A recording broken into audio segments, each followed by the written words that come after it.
So you've been learning English for a while, but nothing seems to be working. You've tried a bunch of different methods, but you don't see any improvements at all. You still cannot hold conversations in English. You're shy, afraid, and nervous every time you try to speak. This was me 4 years ago. I started learning English in 2020, and since then I've made so many mistakes. I followed a method that didn't work. I wasted a lot of my time on learning stupid grammar rules that I didn't need.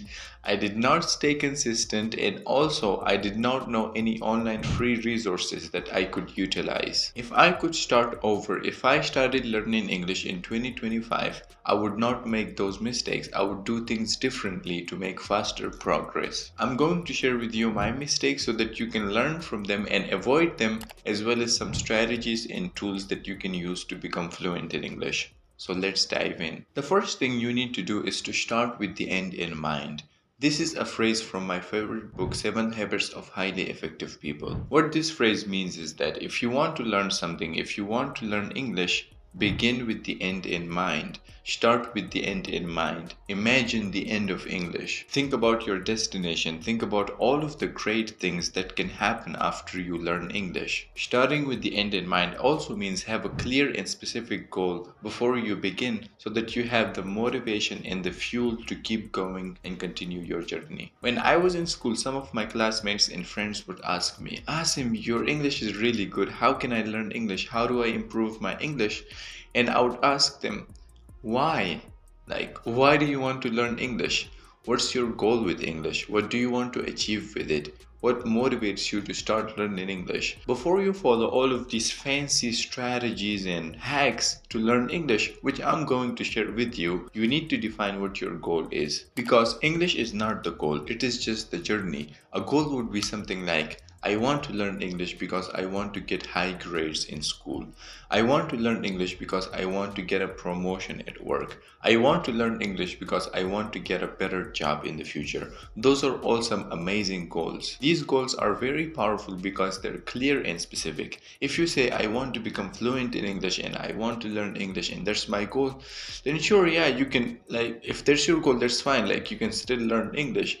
But a better goal would be something like, I want to get a better job or high grades and stuff like that. And that's what's going to motivate you, because learning English can be sometimes hard and sometimes it's stressful, sometimes it's not fun, and you need that motivation and that drive. And your goals will help you get that drive. People who have like really clear and specific goal before they begin are likely the ones who will make it, are likely the ones who will succeed in learning English. So what's your goal? Write it down in the comments. The second step is to block out time for English. Once you have a clear and specific goal for learning English, the next thing you need to do is to designate some time to it, is to set aside some time for learning. The world is full of people who have big dreams and big goals, but most of them don't achieve their goals. You must have seen someone who will go and say, I want to lose a lot of weight and get a six pack, but they don't go to the gym on a daily basis, and the next morning you see them like eating 3 pizzas in a restaurant.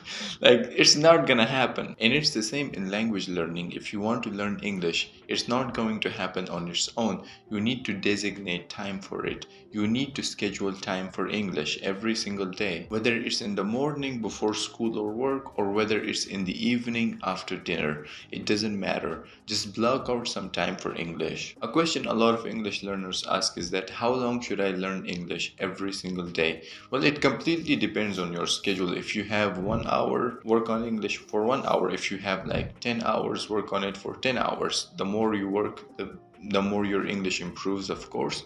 But for most people, generally, I would recommend around 2 to 3 hours is like a good amount of time that you can be spending on learning English. Let's talk about consumption and production. Once you have a clear and specific goal and you block out some time for English every single day, the next thing you need to do is to figure out what to do in that time. A lot of English teachers overcomplicate things. They give you like 12 strategies that you need to follow every single day, which is overwhelming. So I'm going to make it very simple for you. All you need to do is consume content in English and produce content in English.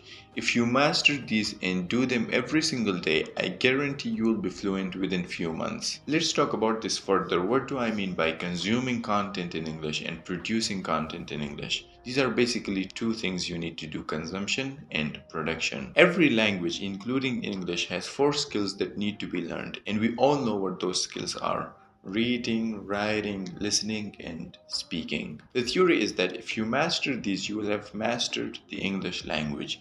Reading and listening comes under the category of consumption, and writing and speaking comes under the category of production. Because in reading and listening, all what you're doing is consuming content. In reading, you're consuming content through your eyes, and in listening, you're consuming content through your ears. While in production, in writing, you're like producing content like on a piece of paper, and in speaking, you're producing something with your mouth. And the time you've allocated to English, you need to be doing all of these, some of these, or at least one of these. If you're learning English and you're doing something other than writing, reading, listening, and speaking, then you're just wasting your time. Now you exactly know what to do every single day to improve your English. You know the tasks, but there's a very common mistake and a very silly mistake that a lot of English learners make. I made this as well, so please don't try to make this mistake. Don't make this mistake. If you don't avoid it, your English will improve like really slowly. You might have heard this somewhere, maybe from English teachers. They say something like, if you want to speak fluent English, you need to know and learn 3,000 words in English. I agree with this. But when students hear this,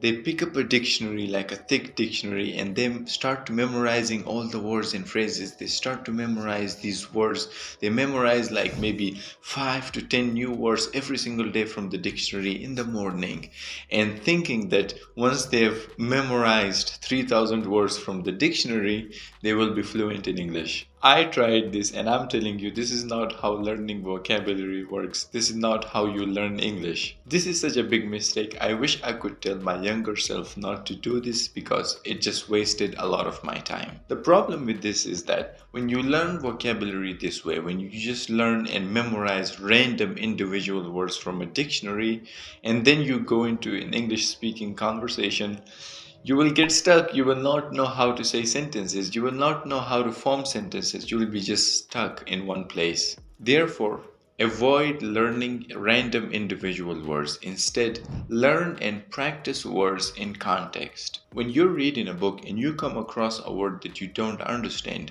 don't just randomly pick up the word and memorize it. No, instead, learn the entire phrase, learn the entire sentence so that you learn that word in context. And this way you will remember it better. Because we learn new words by associating them with the words that we already know. So just learn the entire phrase, the entire sentence. You will remember your vocabulary better.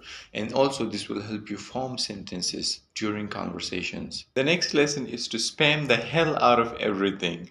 Repetition is the key to learning anything. You learn words, phrases, idioms, expressions, and everything else by hearing them repeatedly and by saying them again and again. This is why I say spam the hell out of the words you learn. When you learn a new word or a new phrase, think about that word again and again in your mind. Use that word a lot in conversations. Say that word to your mother again and again, even if she doesn't understand English. That's what I used to do. The main lesson here is be repetitive in seeing and hearing the new words you learn, and also be repetitive in using the new words or phrases you've learned. Use that word so many times that your friends start to say, "Dude, stop it, learn some new vocabulary." That's how you learn a language. You gotta be obsessed with the new things you learn, and you gotta be repetitive in using those new words, expressions, or phrases in your conversations. The next very important strategy that you can implement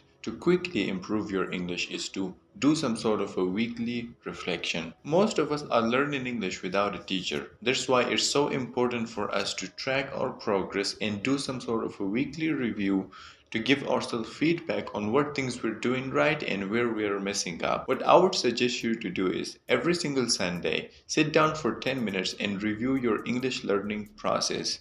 Look for these things. Think about your goal and purpose. Check whether you're practicing every single day or not. Check how many words or phrases you learned in the last week. Check whether or not you're focusing on the four pillars of language learning. Reading, writing, listening, and speaking. Check what mistakes you made last week so that you can avoid them next week. Maybe one day you didn't practice because of some reason, and maybe you also skipped like a listening session. Try to do better next week. These are all the things I want you to check for yourself. These are all the things I want you to give yourself feedback on. Because if you're learning English by yourself, you don't have a teacher, you have to do this. If you don't, you might get off track. Like maybe you will miss like a listening session, and then the next day you will skip speaking, then and the weeks after that you will not practice at all, and you will forget about learning English. And after a few years, you'll still not be fluent in English. To make sure that doesn't happen to you, stick to this routine. Have some sort of a weekly reflection, and every single week try to improve and incorporate one new thing. Try to get better 1% each week. This sort of a weekly reflection in which you give yourself intense feedback, if done properly, will improve your English much, much faster. The next lesson is don't take learning so seriously. This is amazing advice. The best thing that's going to help you stay consistent is having fun. This is like one of my mission to make learning English as fun as possible. That's why in the intro sometimes I say, on this channel I help you speak English fluently and confidently while enjoying the process.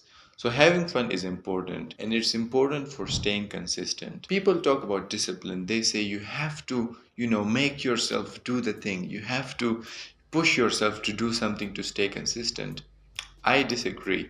Yes, I know discipline is important and it can be helpful in many situations, but if you just learn to enjoy the damn journey, you won't need discipline. Like, people don't need discipline to watch like a Netflix TV show. When I was learning English, I never felt lazy. I was always motivated to listen to long podcasts and have conversations with my foreign friends because I designed my English learning environment in a way which was enjoyable to me. In your case, if learning English feels like a homework from your math teacher, if it always feels like this heavy lift, I have to do this, I have to push myself to practice English, we've got a problem. Like, you got to change your strategies and your learning methods to enjoy the process more. Like, reevaluate your learning methods, change them, try something new, watch some of my previous videos on how to learn English, try those methods. Whatever you do, don't be afraid to experiment and try a bunch of different things until you finally find the methods and resources that you enjoy. All what I'm trying to say here is that have some damn fun when learning English. Follow these strategies. This is exactly how I would learn English if I started in 2025.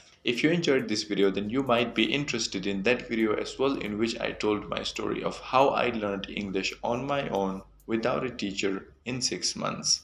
If you're interested, go watch that video then. Okay, I hope this lesson was helpful. See you in the next one.